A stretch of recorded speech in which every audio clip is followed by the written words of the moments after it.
Langsung Pak ya, siap. Assalamualaikum warahmatullahi wabarakatuh. Yang kami hormati Bapak Presiden Republik Indonesia Pak Prabowo Subianto, Bapak Ibu Menteri Kabinet Merah Putih, Ketua Dewan Ekonomi Nasional, Gubernur Bank Indonesia, Kepala OJK, para pelaku usaha, Kadin, Apindo, asosiasi mulai dari serikat pekerja, serikat tani, dan sampai dengan pasar modal, para direksi perbankan, dan juga hadir di sini para media cetak, pemimpin redaksi, dan juga seluruh stakeholder yang saya tidak bisa sebut satu persatu, dan terima kasih Direktur Utama Bank Mandiri yang sudah diberi kesempatan untuk menyelenggarakan acara ini. Dan acara ini Pak Presiden perintahnya H-1 Lebaran dan dilaksanakan H1 waktu kerja, Pak.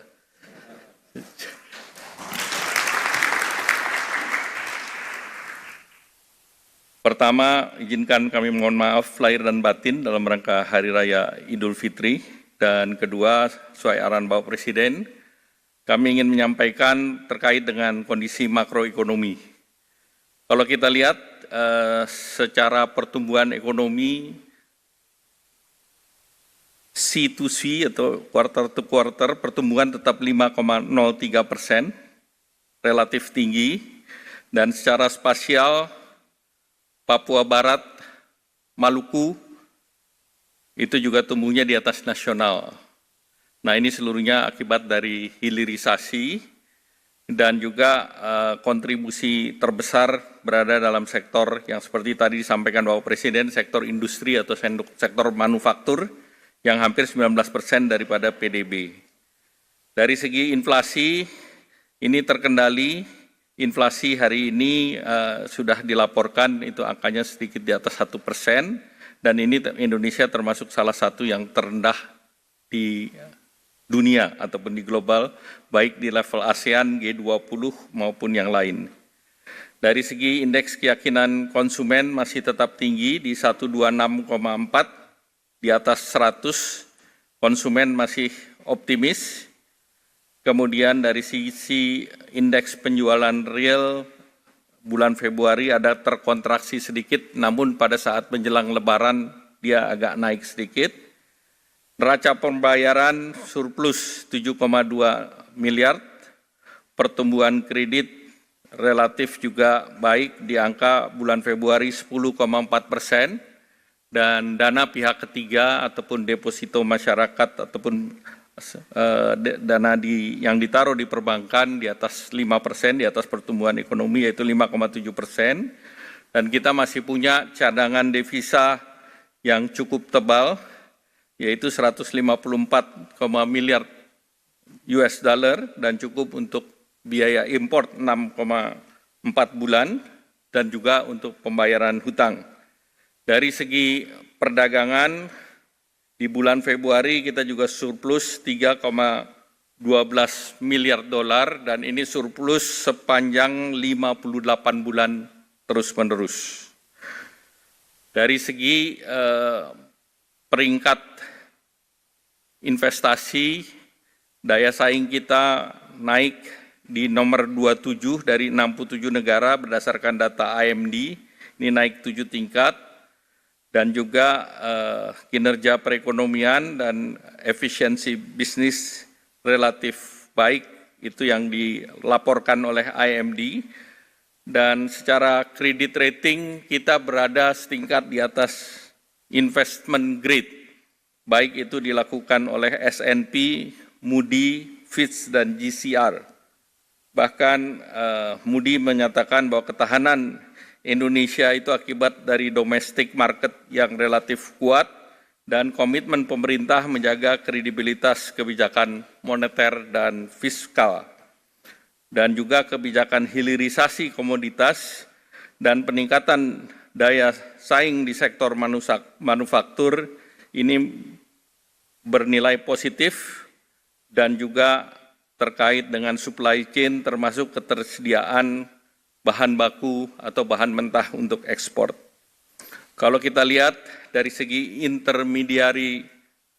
intermediasi perbankan juga tumbuh positif dengan resiko terjaga.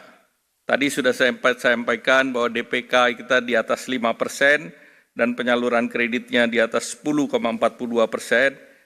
Kemudian likuiditas perbankan terjaga, loan to deposit ratio-nya sudah juga di angka baik 88,92%, dan juga kita lihat capital adequacy ratio-nya 27%, sehingga sebetulnya perbankan kita solid dalam periode saat sekarang. Jadi tidak sama dengan pada saat kita menghadapi berbagai krisis yang lalu. Kemudian kalau kita lihat belanja saat Ramadan, itu kelihatan naik di angka 248,1. Jadi Natal, Tahun Baru, dan Ramadan membantu daya ungkit daripada konsumsi kita. Nah, tentu dunia sedang tidak baik-baik saja. Kita lihat indikator pasar keuangan masih berfluktuasi, IHSG masih negatif, tadi pagi negatif namun sudah berada pada tren positif, sudah naik. Nilai tukar rupiah juga relatif terjaga, walaupun ada pelemahan, tetapi kalau kita bandingkan negara lain seperti Jepang, pelemahannya itu sampai 50%. Demikian pula beberapa negara lain, bahkan Amerika menggugat pelemahan currency itu sebagai currency manipulator. Jadi itu dimasukkan sebagai bagian daripada non-tarif barrier. Kemudian kalau kita lihat yield treasury kita juga relatif bagus, kemudian juga obligasi dan juga yang terkait dengan cadangan devisa relatif tetap sama. Nah, kemudian terjadi pengumuman penetapan tarif oleh Presiden Amerika, Trump 2.0. Kita melihat bahwa economic uncertainty-nya langsung melonjak, yang tertinggi. Nah, ini akibat kebijakan tersebut. Probability resesi juga meningkat, namun Indonesia masih relatif rendah di 5%. Kemudian trade policy uncertainty-nya juga tinggi, sehingga kita masuk dalam kebijakan yang uncertain, terjadi gejolak pasar uang seluruh dunia, pelemahan mata uang di emerging market, kemudian juga retaliasi tarif oleh China, kemudian rantai pasok global juga terganggu, dan tentunya ini banyak korporasi yang menahan atau terjadi penurunan konsumsi, bahkan wait and see untuk melakukan investasi ataupun ekspansi. Kalau kita lihat berbagai komoditas strategis itu mengalami penurunan, baik itu crude oil maupun palm oil, dan rata-rata pertumbuhan dunia juga relatif turun di angka 2,7, baik Amerika, Eropa, China, Brasil, India, pertumbuhannya seluruhnya relatif rendah, hanya India yang diproyeksi menjadi 6%, namun dengan adanya trade policy Trump ini diperkirakan ada koreksi sekitar 0,5%. Nah, kalau kita lihat ASEAN, ini ASEAN itu sebetulnya negara klaster nomor 2 tertinggi memberikan defisit ke Amerika. Kalau kita dijadikan satu, ini hanya sedikit di bawah China. Nah, tentu dikontribusikan oleh Vietnam yang 129,4, kemudian juga Thailand 48 billion, Malaysia 26 dan Indonesia 19,3. Nah, 4 negara ASEAN ini masuk dalam 15 negara yang mengakibatkan defisit di Amerika. Oleh karena itu, kemarin Bapak Presiden ke Kuala Lumpur juga untuk menyatukan langkah ASEAN, karena ini adalah langkah yang strategis yang diambil oleh ASEAN, dan tarif negara ASEAN rata-rata tinggi. Tarif yang tinggi ini adalah tarif yang merupakan kompetitor Indonesia, yaitu Vietnam, Thailand. Malaysia lebih rendah, Kamboja lebih tinggi, kemudian Singapura yang terendah sebesar 10%. Nah, akibat daripada Trump 2.0 ini beberapa komoditas turun. Jadi kalau kita lihat crude oil turun hampir 30%, Brent juga turun 28%, sehingga angkanya di angka 60-an, batu bara turun ke 24% ke angka 97%, satu-satunya yang naik ini adalah emas. Jadi Pak Presiden melaunching bullion tepat waktu, karena ini menjadi komoditas yang recession proof. Safe haven itu ada dua, dolar dan emas, dan kita punya emas. Jadi kita punya daya tahan yang kuat. Kemudian kedelai turun, gandum turun, CPO turun, dan harga beras turun. Jadi seluruh komoditas turun, artinya demand ini akan menahan, dan berdasarkan ini kita harus hati-hati terhadap kemungkinan resesi dunia. Nah, kemudian respons global itu China retaliasi. Barang import dari Amerika dinaikkan 34%, Vietnam minta tarifnya turun dan ditunda, terutama untuk Nike, dan Amerika belum menerima usulan Vietnam ini. Kemudian India juga tidak melakukan retaliasi, walaupun Perdana Menteri Modi sudah ke Amerika, namun tetap dikenakan sanksi. Kemudian Malaysia, dia akan mengikuti dengan negara ASEAN dan Indonesia, tidak melakukan retaliasi dan pendekatan diplomatik, termasuk membuka pasar CPTPP dan RCEP.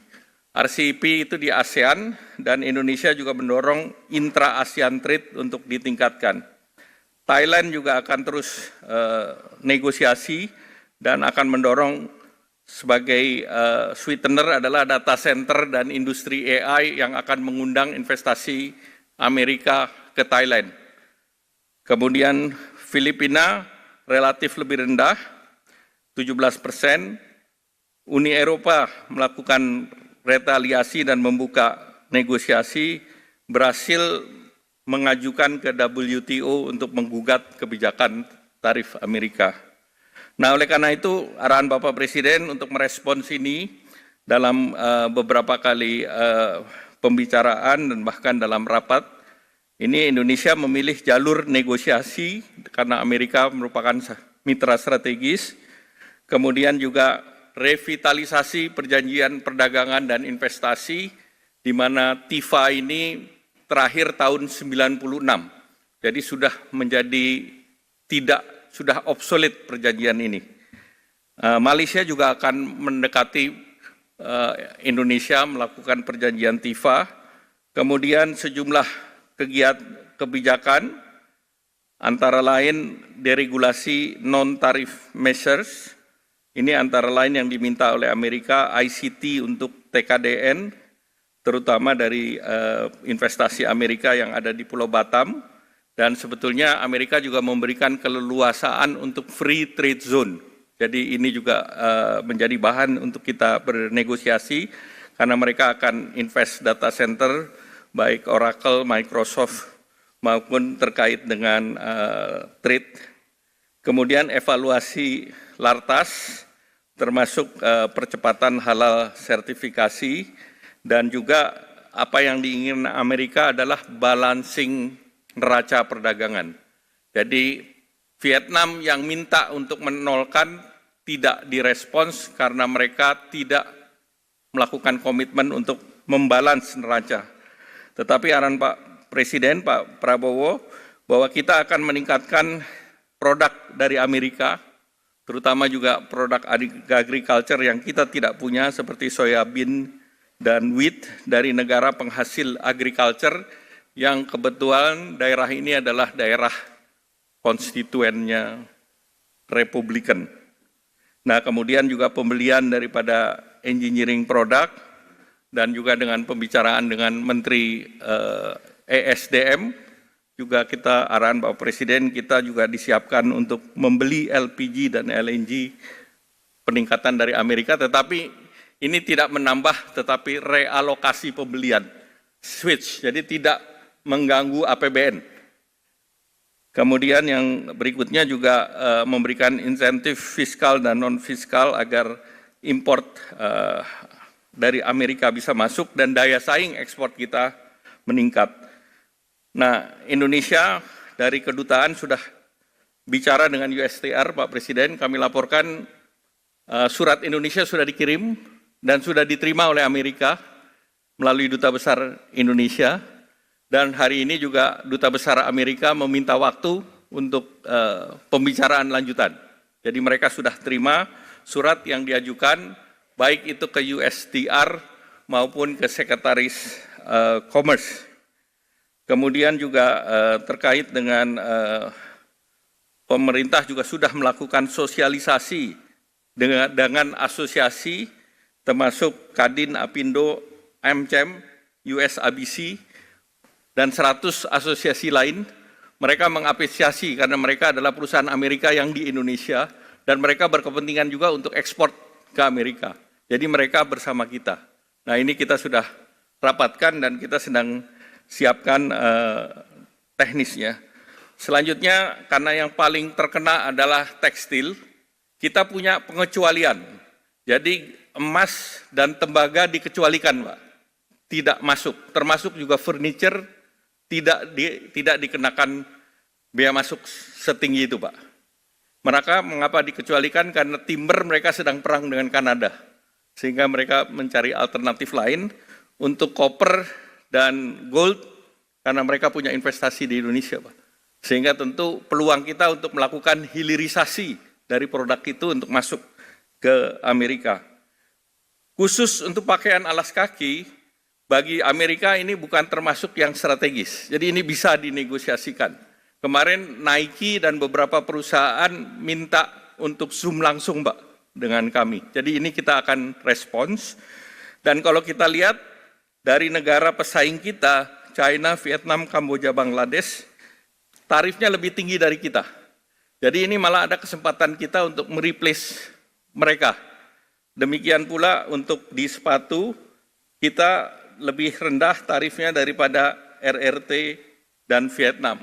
Nah, tentu dengan offer ini mudah-mudahan kita bisa lebih rendah, sehingga ini adalah peluang yang untuk kita kerjakan, dan kita harus cepat meningkatkan kapasitas dan efisiensi. Nah, produk kita rata-rata harga jual sepatu itu 15-20 dolar, sehingga bea masuknya itu 6 dolar, padahal harga beli di sana 70-80 dolar, Pak. Jadi dampaknya tidak sebesar 30%. Nah, baju pun demikian, Pak. Kita 20-25 dolar, bahkan itu Gap maupun yang lain.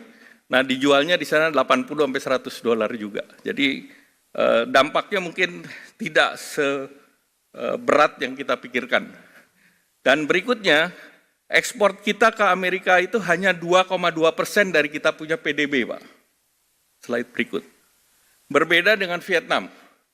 33% PDB mereka tergantung daripada ekspor. Sehingga dengan demikian kita bisa menahan akibat terhadap perekonomian kita. Jadi Amerika bukan satu-satunya market yang membuat kita susah. Kita bisa antisipasi ini, Pak Presiden. Nah, top ekspor kita adalah China 60 miliar, Amerika 26 miliar, dan India 20 miliar. Nah, tentu kita bisa membuka market lain di luar Amerika. Nah, jangka pendek, daya beli yang kita sudah lakukan adalah dengan program Bansos, kemudian THR, Bapak Presiden tadi sudah sampaikan, stimulan Ramadan ini sudah jalan, kemudian juga terkait dengan stabilisasi harga pangan, tadi Bapak Presiden sudah sampaikan, dan stimulasi ekonomi, diskon tarif Januari, Februari. Nah, inflasi memang naik ke 1% di bulan Maret karena sudah tidak ada diskon di bulan Maret ini, dan juga terhadap PPN properti, electric vehicle, hybrid. Nah, ini juga disiapkan sehingga penjualan sebetulnya otomotif di bulan Februari itu ada kenaikan. Kemudian juga subsidi untuk motor listrik juga diberikan. Stimulus ekonomi terutama di sektor padat karya. Gaji yang sampai 10 juta PPh-nya ditanggung pemerintah. Sehingga tidak ada alasan bagi para pengusaha untuk melakukan pengurangan tenaga kerja. Karena ini pajaknya disubsidi oleh pemerintah. Sehingga kita bersama-sama dengan pengusaha untuk kita bertahan sambil mencari market baru di dalam situasi yang tidak pasti tersebut. Dan selanjutnya KUR juga kita siapkan 300 triliun termasuk untuk sektor padat karya. Nah ini sektor-sektor yang didukung oleh pemerintah, yaitu makan minum, tekstil, produk tekstil, kulit, furniture, ini tumbuhnya masih positif di atas, untuk makanan minuman di atas pertumbuhan ekonomi 5,6%, tekstil masih 4,26%, kulit 6,83%, furniture masih di 2%. Nah kredit kita harapkan ini bisa dilaksanakan karena PMK-nya sudah terbit sehingga sesudah Lebaran, sektor ini bisa diberikan plafon sesuai arahan Presiden. Ini adalah untuk pengusaha yang mayoritas UMKM ini Pak Presiden. Kreditnya 500 juta sampai 10 miliar, bunganya disubsidi pemerintah 5%. Jadi apapun banknya kalau kredit investasi 7-8 tahun, bunganya dari perbankan bisa 13-14, masyarakat menikmati dipotong Pak, jadi 8%. Nah ini yang diharapkan bisa memperkuat produktivitas sektor padat karya ini. Nah, kemudian beberapa juga kebijakan sudah disampaikan Bapak Presiden, devisa hasil ekspor memang murni untuk memperkuat cadangan devisa kita, dan kalau ini full dilaksanakan, maka ini bisa mencapai di atas 100 billion, namun karena ini baru di bulan Maret kemarin, maka ini tentu angkanya lebih rendah dari itu. Demikian pula bullion bank yang sudah ada 2, memang masih perlu ada regulasi-regulasi tambahan di mana bullion bank ini penjualan atau peminjamannya tidak berbentuk gadai, tetapi ini sebagai deposito yang bisa dijaminkan. Jadi ini masih ada satu tahapan lagi Pak Presiden, supaya ini betul-betul bisa masuk di balance sheet perbankan. Selanjutnya, inilah 83% peluang pasar. Pasar Amerika dalam trade itu 17%, sehingga 83% ini yang sekarang arahan Pak Presiden. EU SEPA tinggal satu isu, yaitu masalah transparansi perdagangan. Dan dengan regulasi yang nanti Bapak Presiden umumkan, itu selesai Pak. Jadi kita menyelesaikan Amerika dan menyelesaikan Eropa dalam langkah yang sama. Dan ini pasar besar, 16,6 triliun, dan untuk food apparel terbesar itu ada di Eropa, bukan di Amerika. Kemudian juga RCEP itu yang basisnya ASEAN Plus, itu juga kita perlu dorong karena ini adalah inisiatifnya Indonesia. Ekonominya juga besar, 24,6 triliun. Kemudian inisiatif baru CPTPP. Malaysia menggunakan CPTPP ini untuk membuka pasar, dan Indonesia juga sudah melakukan aksesi terhadap CPTPP sehingga ini menjadi alternatif untuk balancing pasar. Dan juga BRICS, kemarin Bapak Presiden sudah putuskan bahwa Indonesia ikut dalam New Development Bank. Sehingga dengan demikian kita sudah punya aliansi berbagai negara secara multilateral. Dan yang terakhir Eurasia Pak, dengan Rusia. Tanggal 14 Deputy Prime Minister-nya akan datang. Dan mudah-mudahan ini juga bisa kita akselerasi sehingga pasar Rusia pun akan terbuka. Nah terakhir mungkin beberapa hal yang menjadi catatan bahwa di tengah kepastian global fundamental kita kuat, daya saing bisa meningkat, rating kita relatif stabil, sektor keuangan baik, walaupun ketidakpastian semakin meningkat, tetapi domestic market dan APBN kita berfungsi sebagai shock absorber, Pak Presiden. Dan ini sudah pernah kita lakukan pada saat COVID, jaga domestic market, jaga industri nasional, dan gunakan APBN. Kemudian posisi kita di ASEAN kuat, dan ASEAN tentunya perlu merespons karena ASEAN di Indo-Pasifik menjadi sangat penting, dan kemarin kunjungan Pak Presiden sangat berarti bagi Malaysia. Dan akan ada rapat Menteri Perdagangan hari Kamis. sehingga tentu ini akan menyelesaikan langkah bersama ASEAN menghadapi Amerika. Selanjutnya mungkin kami cukupkan. Sekian, terima kasih. Mohon arahan Pak Presiden. Wassalamualaikum warahmatullahi wabarakatuh.